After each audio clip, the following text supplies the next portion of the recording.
صلاح الدین کا ایک بڑا ہی کارآمد سالار جو ہمارے قبضے میں تھا جلاد کی نظر ہو گیا۔ اندر چلو، یہ جگہ محفوظ نہیں۔ وہ دونوں عالم کے ساتھ اٹھے اور باہر نکل گئے۔ باہر جو 6 آدمی کھڑے تھے وہ اندھیرے میں بکھر گئے۔ وہ اب عالم کے گھر میں داخل ہوئے۔ صاف ستھرا گھر تھا، کئی کمرے تھے۔ 2-3 کمروں میں سے گزر کر وہ ایسے کمرے میں گئے جو زمین پر ہی تھا لیکن زیر زمین معلوم ہوتا تھا۔ اس کے سامنے کوڑا کباڑ بکھرا ہوا تھا۔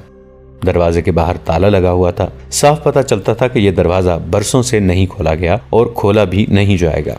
ایک پہلو میں کھڑکی تھی، اسے ہاتھ لگایا تو کھل گئی۔ عالم اندر گیا، اس کے پیچھے یہ دونوں آدمی اندر چلے گئے۔ اندر سے کمرہ خوب سجا ہوا تھا۔ دیوار کے ساتھ سنہری سلیب لٹک رہی تھی۔ اس کے ایک طرف حضرت عیسیٰ علیہ السلام کی دستی تصویر اور دوسری طرف حضرت مریم علیہ السلام کی تصویر تھی۔ عالم نے کہا، یہ میرا گرجا ہے اور پناہ گاہ بھی۔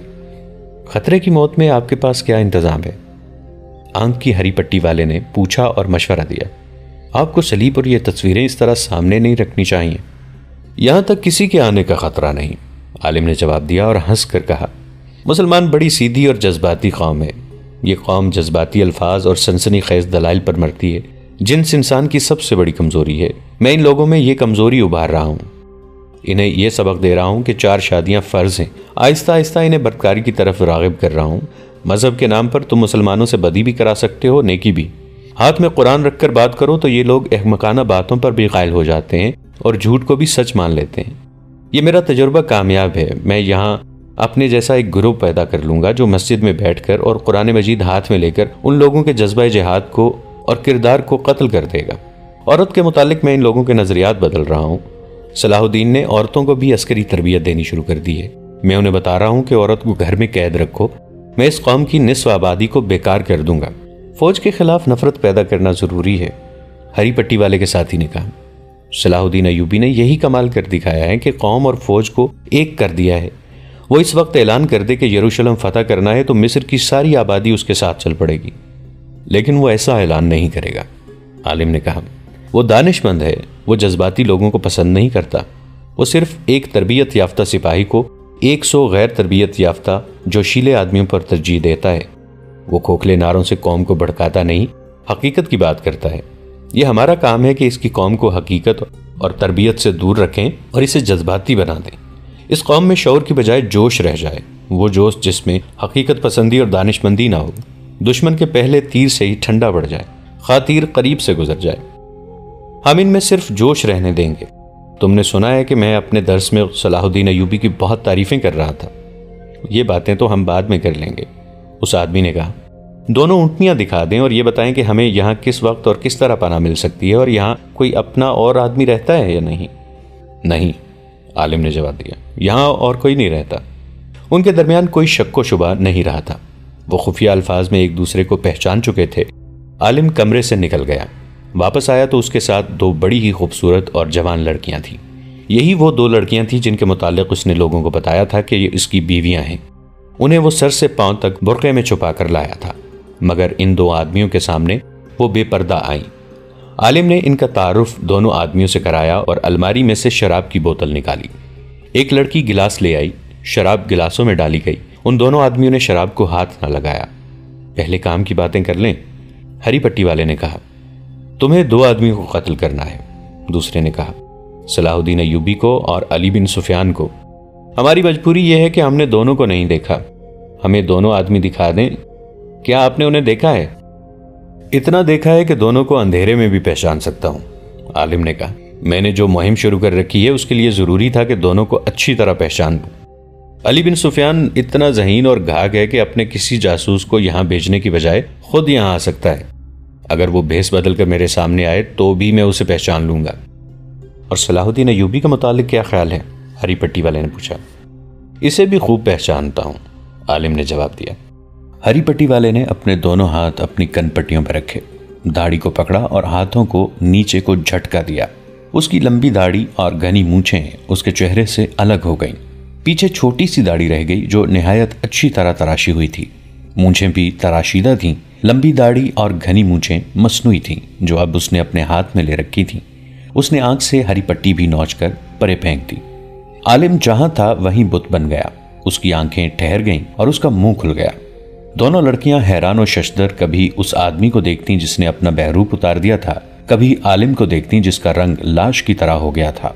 عالم کے منہ سے حیرت اور گھبراہٹ میں ڈوبی ہوئی سرگوشی نکلی۔ صلاح الدین ایوبی؟ ہاں دوست، اسے جواب ملا، میں صلاح الدین ایوبی ہوں، تمہاری شہرت سن کر تمہارا درس سننے آیا تھا۔ سلطان ایوبی نے اپنے ساتھی کی داڑھی کو مٹھی میں لے کر جھٹکا دیا تو اس کی داڑھی چہرے سے الگ ہو گئی۔ انہوں نے عالم سے کہا، آپ اسے بھی پہچانتے ہوں گے؟ پہچانتا ہوں، عالم نے ہارے ہوئے لہجے میں کہا، علی بن سفیان۔ علی بن سفیان کی صرف ٹھوڑی پر داڑھی تھی۔ اچانک لڑکیاں اور عالم پیچھے کو دوڑے اور الماری میں سے چھرا نما تلواریں نکال لیں، مگر وہ ادھر کو گھومے تو ان کی تلواریں جھک گئیں، کیونکہ صلاح الدین ایوبی اور علی بن سفیان نے چوغاں کے اندر سے ہی اسی قسم کی تلواریں نکال لی تھیں۔ لڑکیوں کو تیغ زنی کی مشق تو کرائی گئی تھی، لیکن دو پیشہ ور تیغ زنوں کے مقابلے میں نہ آ سکیں، ان سے تلواریں رکھوا لی گئیں۔ علی بن سفیان باہر نکل گیا۔ ذرا سی دیر میں 6 آدمی جو باہر کھڑے تھے اسی سائز کی تلواریں سونتے کھڑکی میں سے کود کر آ گئے۔ دوسرے دن مسجد کے سامنے اس علاقے کے لوگوں کا ہجوم تھا۔ وہاں چند ایک سرکاری اہلکار بھی تھے جو لوگوں کو باری باری عالم کے اس خفیہ کمرے میں لے جا رہے تھے جہاں صلیب، حضرت عیسیٰ علیہ السلام اور مریم علیہ السلام کی تصویریں آویزاں تھیں۔ لوگوں کو شراب کی بوتلیں بھی دکھائی گئیں۔ اہلکار لوگوں کو عالم کی اصلیت بتا رہے تھے اور وہ جہاد کا جو نظریہ پیش کرتا رہا تھا اس کی وضاحت کر رہے تھے۔ سلطان ایوبی کی ہدایت پر علی بن سفیان نے سارے ملک میں جاسوسوں کا جال بچھا دیا تھا، کیونکہ یہ ثابت ہو گیا تھا کہ ملک میں خصوصاً قاہرہ میں صلیبیوں نے بہت سے جاسوس اور تخریب کار بھیج دیے تھے۔ صلیبیوں نے مسلمانوں کی کردار کشی کی جو زمین دوز مہم چلائی تھی وہ سلطان ایوبی کو زیادہ پریشان کر رہی تھی۔ انہیں جب علی بن سفیان نے اطلاع دی تھی کہ ایک مسجد کا پیش امام ہر رات درس دیتا ہے اور اسلامی نظریات کو بگاڑ رہا ہے تو سلطان ایوبی نے فوراً ہی یہ حکم نہیں دیا تھا کہ اس عالم کو گرفتار کر لو۔ انہوں نے کہا تھا، علی، مذہب میں فرقہ بندی شروع ہو گئی ہے، یہ پیش امام کسی فرقے کا ہوگا، یہ بھی ہو سکتا ہے کہ وہ قرآن کی اپنی تفسیریں پیش کر رہا ہو۔ میں مذہب میں دخل نہیں دینا چاہتا، میں حاکم ہوں، عالم نہیں۔ اگر تم سمجھتے ہو کہ وہ کوئی تخریب کار ہے تو گرفتاری سے پہلے پوری طرح چھان بین کر لو، پیش امام کا درجہ مجھ سے بہت بلند ہے۔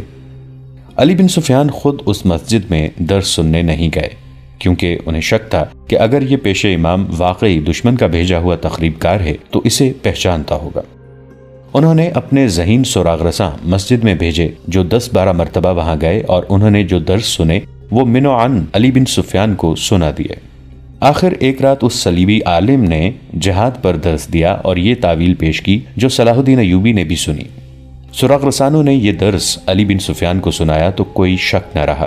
علی نے سلطان ایوبی کو بتایا اور یہ رائے دی کہ اگر یہ شخص صلیبیوں کا جاسوس اور تخریب کار نہیں تو بھی اسے پکڑنا یا روکنا ضروری ہے، کیونکہ وہ جہاد کا ایسا نظریہ پیش کر رہا ہے جو صرف آدمی پیش کر سکتا ہے جو دشمن کا آدمی ہو یا اس کا دماغ چل گیا ہو۔ سلطان ایوبی نے یہ رپورٹ بڑی ہی غور سے سنی اور کہا کہ معاملہ ہر حال مذہب، مسجد اور پیش امام کا ہے۔ انہوں نے فیصلہ دیا کہ وہ علی بن سفیان کے ساتھ خود بہروپ میں درس سننے جائیں گے اور خود یقین کریں گے کہ پیش امام کی نیت اور اصلیت کیا ہے۔ جہاد کے ساتھ حیوانی جذبے کے ذکر نے سلطان ایوبی کے کان کھڑے کر دیے تھے۔ انہوں نے علی بن سفیان کے ساتھ صلاح مشورہ کر کے یہ بہروپ تیار کرایا تھا جس میں وہ مسجد میں گئے تھے۔ علی بن سفیان جاسوسی اور جاسوسی کے خلاف دفاع کے فن کا ماہر تھا۔ اس نے سلطان ایوبی کو اپنی ایک اور کامیابی سے آگاہ کر دیا تھا، وہ یہ تھی کہ فیضل فاطمی کو جس صلیبی لڑکی نے موقع پر گرفتار کرایا اور احمد کمال نام کے ایک کماندار کی خاطر اسلام قبول کرنے اور اس کے ساتھ شادی کرنے کی خواہش ظاہر کی مگر ماری گئی تھی، اس نے وہ خفیہ الفاظ اور اشارے بتائے تھے جو صلیبی جاسوس ایک دوسرے کو پہچاننے کے لیے استعمال کرتے تھے۔ اس کی نشاندہی پر چند ایک مسلمان بھی پکڑے گئے تھے جو صلیبیوں سے زر و جواہرات اور خوبصورت لڑکیاں لے کر ان کے لیے جاسوسی کرتے تھے۔ انہوں نے بھی علی بن سفیان کے تہہ خانے میں تصدیق کی تھی کہ یہ الفاظ اور اشارے استعمال ہوتے ہیں۔ اشارے یہ تھے کہ جاسوس جو ایک دوسرے سے پہلی بار ملتے اور ایک دوسرے کے متعلق یقین کرنا چاہتے تھے ان میں سے ایک آسمان کی طرف دیکھ کر کہتا، معلوم نہیں موسم کیسا رہے گا۔ وہ اسی بے پرواہی کے لہجے میں کہتا تھا جیسے یوں ہی اسے موسم کا خیال آ گیا ہو۔ دوسرا کہتا، بارش آئے گی۔ اسے جواب ملتا، آسمان بالکل صاف ہے۔ دوسرا کہتا، ہم گھٹائیں لائیں گے، اور وہ قہقہہ لگاتا تھا۔ قہقہے کی ضرورت یہ ہوتی تھی کہ یہ مکالمہ کوئی اور سن لے یا دوسرا آدمی جاسوس نہ ہو تو وہ یہ سمجھے کہ اس آدمی نے مذاق کیا ہے۔ علی بن سفیان کو بتایا گیا تھا کہ یہ خفیہ مکالمہ اس وقت بدلا جائے گا جب یہ ظاہر ہو جائے گا۔ دوسری بات جو علی نے معلوم کی تھی وہ یہ تھی کہ جاسوس ایک دوسرے کو اپنا نام نہیں بتاتے۔ ان کا ہیڈ کوارٹر فلسطین کا ایک قصبہ شوبک تھا جو ایک قلعہ تھا۔ یہ صلیبیوں کا جاسوسی کا مرکز تھا۔ ان انکشافات کے سہارے سلطان ایوبی اور علی بن سفیان بہروپ میں مسجد میں چلے گئے۔ انہوں نے جہاد کے درس کی خواہش ظاہر کی تو عالم نے خواہش پوری کر دی۔ پھر وہ اس کے پاس اکیلے رہ گئے اور ان خفیہ مکالموں نے عالم کو بے نقاب کر دیا۔ اس کے بعد جیسا کہ ہم پہلے بیان کر چکے ہیں، اس نے بعد میں بیان دیا تھا کہ وہ اتنا کچا جاسوس نہیں تھا کہ وہ اجنبی آدمیوں کے آگے اپنا آپ ظاہر کر دیتا۔ اسے ان خفیہ الفاظ نے پھنسایا کیونکہ یہ مکالمہ ہر ایک جاسوس کو بھی معلوم نہیں ہوتا۔ یہ جاسوسوں کے اعلیٰ درجے کا مکالمہ ہے، اس سے نیچے اس سے کوئی جاسوس واقف نہیں ہوتا۔ اس مکالمے کے بعد کا قہقہا خاص طور پر قابل ذکر تھا۔ اس کے بغیر ایک دوسرے پر اپنا راز فاش نہیں کیا جاتا تھا۔ سلطان ایوبی نے قہقہا لگایا تھا، وہ اپنے ساتھ 6 جانبازوں کو بھی لے گئے تھے تاکہ بوقت ضرورت مدد دیں۔ علی بن سفیان نے اس جاسوس کو اور دونوں لڑکیوں کو اپنے تہ خانے میں بند کر دیا اور سب سے پہلے اس علاقے میں جا کر تفتیش کی کہ یہ شخص اس مسجد پر قابض کس طرح ہوا اور اس سے پہلے وہ جس جھونپڑے میں رہتا تھا اسے کس نے دیا تھا۔ وہاں کے مختلف لوگوں نے جو بیان دیے تھے ان سے پتہ چلا کہ یہ شخص 2 بیویوں کے ساتھ اس آبادی میں آیا تھا۔ پہلے ایک آدمی کے گھر مہمان رہا۔ جب لوگوں نے دیکھا تو یہ کوئی عالم فاضل ہے تو انہوں نے اسے یہ جھونپڑا دے دیا۔ وہ اس مسجد میں نماز پڑھنے جایا کرتا تھا۔ وہاں بہت مدت سے ایک پیش امام تھا۔ یہ شخص پیش امام کا مرید بن گیا۔ 15-16 روز بعد پیش امام نے مسجد ہی میں پیٹ کے درد کی شکایت کی۔ یہ شکایت اتنی تیزی سے بڑھی کہ اس کے بعد پیش امام مسجد میں نہ آ سکا۔ حکیموں نے گھر جا کر دیکھا، دوائیاں دیں مگر وہ تیسرے روز مر گیا۔ اس کے بعد اس عالم نے لوگوں سے بات کر کے مسجد سنبھال لی۔ اس نے ایسا تاثر پیدا کیا کہ لوگ اس کے عقیدت مند ہو گئے اور اس کی ضرورت کے مطابق اسے مکان دے دیا۔ علی بن سفیان کے پوچھنے پر لوگوں نے انہیں بتایا کہ انہوں نے کئی بار اس شخص کو پیش امام کے لیے کھانا لے جاتے دیکھا تھا۔ علی بن سفیان جان گیا کہ پیش امام کو اس آدمی نے زہر دیا ہے اور اسے راستے سے ہٹا کر مسجد پر قبضہ کیا تھا۔ اس جاسوسی کے گھر کی تلاشی میں بہت سے ہتھیار برآمد ہوئے جو مختلف جگہوں میں چھپائے ہوئے تھے۔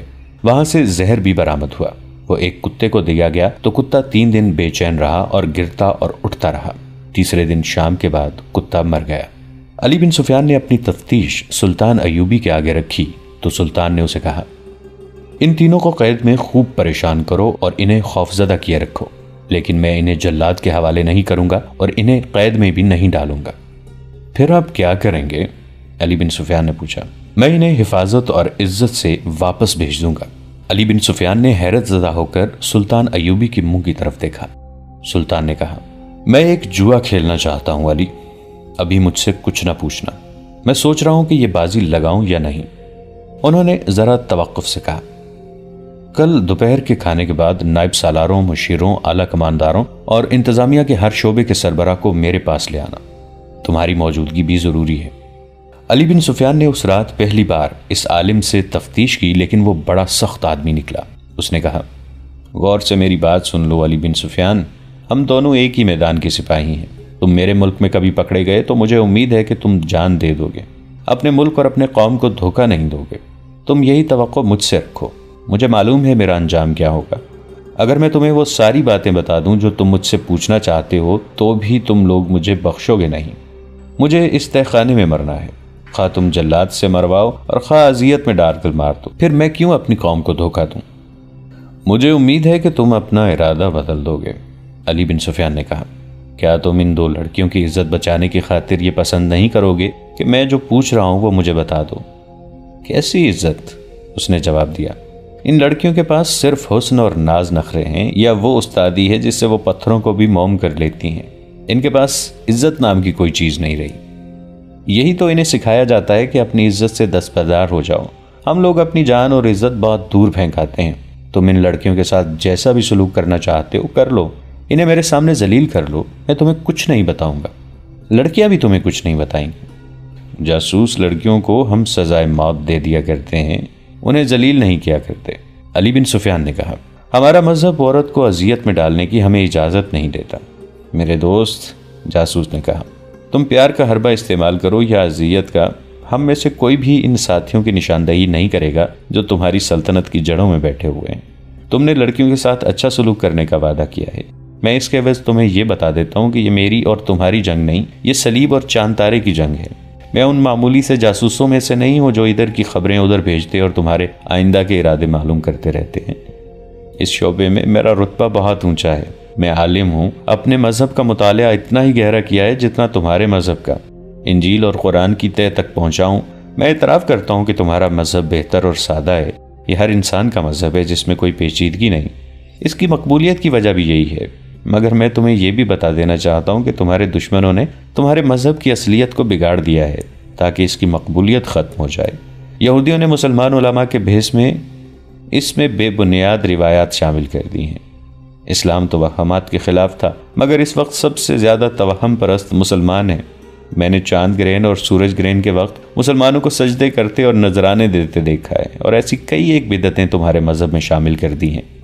ہم ایک لمبی مدت سے تمہارے اصل نظریات کو بگاڑ رہے ہیں کیونکہ ہم جانتے ہیں کہ دنیا میں صرف دو مذہب رہ جائیں گے، ایک عیسائیت اور دوسرا اسلام، اور یہ دونوں اس وقت تک مارکا آرا رہیں گے جب تک کہ دونوں میں سے ایک ختم نہیں ہو جاتا۔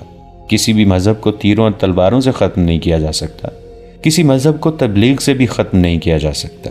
اس کا یہی ایک طریقہ ہے جو میں نے اختیار کیا تھا۔ میں تمہیں یہ بتا دیتا ہوں کہ اس مہم میں اکیلا نہیں، پورا ایک گروہ تمہارے نظریات پر حملہ آور ہوا ہے۔ علی بن سفیان اس کے سامنے ٹہل رہا تھا اور اس کی باتیں غور سے سن رہا تھا۔ اس نے عالم جاسوس کے پاؤں میں بیڑیاں اور ہاتھوں میں ہتکڑیاں ڈال رکھی تھی۔ اس کا ارادہ تو یہ تھا کہ اس جاسوس کو بھی ہر جاسوس کی طرح اذیتوں کے اسی مرحلے میں سے گزارے گا جہاں کسی بھی لمحے جاسوس سارے راز اگل دیتے ہیں۔ لیکن اس نے قید خانے کے ایک محافظ کو بلا کر اس آدمی کی بیڑیاں اور ہتکڑیاں کھلوا دیں اور اس کے لیے پانی اور کھانا منگوایا۔ اس نے کہا، میرے اس سلوک کو اگلوانے کا حربہ نہ سمجھنا، ہم عالموں کی قدر کیا کرتے ہیں، خواہ کسی بھی مذہب کے ہوں۔ میں تم سے کچھ نہیں پوچھوں گا، جو کچھ بتانا پسند کرتے ہو بتا دو، اور میں تمہاری قدر کرتا ہوں علی۔ عالم جاسوس نے کہا، میں نے تمہاری بہت تعریف سنی ہے، تم میں فن کا کمال بھی ہے اور جذبے کی حرارت بھی۔ تمہارے لیے سب سے بڑا اعزاز اور کیا ہو سکتا ہے کہ صلیبی بادشاہ تمہیں قتل کرانا چاہتے ہیں؟ اس کا مطلب یہ ہے کہ تم صلاح الدین ایوبی اور نور الدین زنگی کے ہم پلہ ہو۔ میں تمہیں بتا رہا تھا کہ میں نے علم سے یہ حاصل کیا ہے کہ کسی قوم کی تہذیب و تمدن اور مذہب کو بگاڑ دو تو فوجوں کے حملے اور جنگ و جدل کی ضرورت باقی نہیں رہتی۔ کسی قوم کو مارنا ہو تو اس میں جنسی آگ بھڑکا دو۔ یقین آئے تو اپنے مسلمان حکمرانوں کی حالت دیکھ لو۔ تمہارے رسول نے کہا تھا کہ نفس کو مارو، کہ یہی تباہی کی جڑ ہے۔ تمہاری قوم نے کب اس پر عمل کیا؟ رسول کی زندگی تک یہودیوں نے اپنے حسین لڑکیوں سے تمہاری قوم کو بھڑکایا۔ آج تمہاری قوم نفس کی غلام ہو گئی ہے۔ تم میں جس کے پاس دولت آ جاتی ہے وہ سب سے پہلے حرم کو عورتوں سے بھرتا ہے۔ ہر مسلمان خواہ وہ غریب بھی ہو 4 بیویاں ضرور رکھنا چاہتا ہے۔ یہودیوں نے مولویوں کے روپ میں تمہارے نظریات میں جنسیت ڈال دی ہے۔ اگر اپنے رسول کی ہدایت پر مسلمان امر پیرا رہتے تو میں یقین سے کہتا ہوں کہ آج دنیا کا 3/4 حصہ مسلمان ہوتا، مگر اب حال یہ ہے 3/4 مسلمان برائے نام مسلمان ہیں اور تمہاری سلطنت سکڑتی سمٹتی چلی جا رہی ہے۔ دوستو، آج کے لیے اتنا ہی۔ اسی کہانی کی اگلی قسط کے ساتھ بہت جلد حاضر ہوں گے۔ نیچے کامنٹ سیکشن میں اپنی رائے کا اظہار ضرور کیجیے گا۔ ہمارے اس چینل کو سبسکرائب کر کے نیچے موجود بیل آئیکن کو بھی ضرور کلک کیجیے گا۔ اگلی ملاقات تک کے لیے ہمارا اور آپ کا اللہ نگہبان۔